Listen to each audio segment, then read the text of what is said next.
Gandang gabi sa inyong lahat. Nakakalungkot.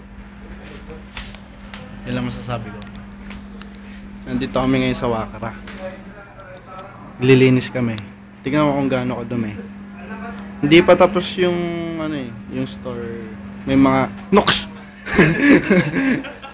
Yan.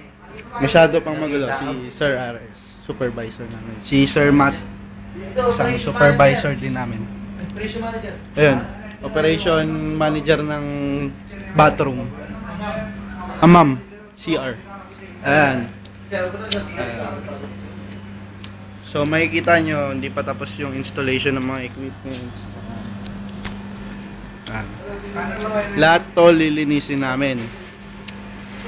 Ayan, ha? Ayan. Nag-aayos pa sila, hindi pa kami makapaglinis ng ayos.